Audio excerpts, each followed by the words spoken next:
Hello guys! Nandito na naman si Gondula, no?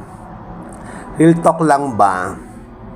Para ito sa mga OFW na atat ng umuwi ng Pilipinas. Isa lang masasabi ko guys, no? Idea lang naman para sa akin. Yung tatlong things ba? Kung wala ka pang ipon, wala ka pang negosyo, at wala ka pang mentor para magtayo ng business, huwag kang uuwi ng Pilipinas. Kasi bakit ka mo? Uuwi ka sa Pilipinas para mag for good. Tapos, wala ka namang ipon, wala ka namang business, wala ka namang mentor para magtayo ng sarili mong negosyo. Importante yun guys. Alam ko na naiinip kayo on mas masarap sa Pilipinas, pero ganun din naman, magpo-for good ka, magtatrabaho ka. Bakit hindi na lang enjoy mo ang sarili mo dito sa Dubai? Saka guys, alam nyo ba na syempre tayong mga Pilipino, syempre gusto rin natin maging matagumpay ba?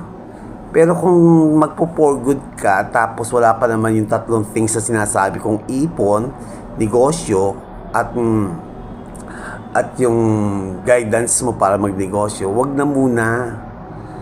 Naiinip ka kasi nga syempre nagtatrabaho ka. Natural, nagtatrabaho ka.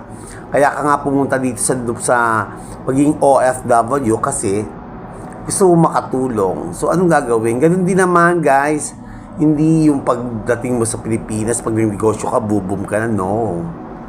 Asahan mo, pag nagnegosyo ka, kailangan meron kang 12 months na puhunan para at least hindi ka nangangapa. Ganon.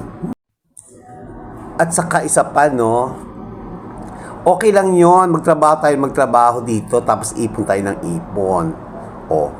Ganun din naman yon. Ang sabi nga nila, nagtatrabaho tayo para makatulong. Okay lang. Para ka lang ba nagtatanim ka, tapos may bigla kang magdidilig, mamumunga ang puno, ganun lang. So, ganun din naman guys. Alam mo, marami akong mga kasamahan na mga OFW nagmadaling umuwi. So, sa totoo lang real talk talaga to. Ayun, anong payo nila sa akin? Diyan ka na lang dang. Kasi napakahirap sa Pilipinas, lalo na kung kulang ang capital mo. So, yun nga, kaya eto, magtsatsaga ako, syempre, kasi malaking tulong sa akin ang trabaho ko. Kaya sila mag-iisip ako everyday na makakain namin, ganon.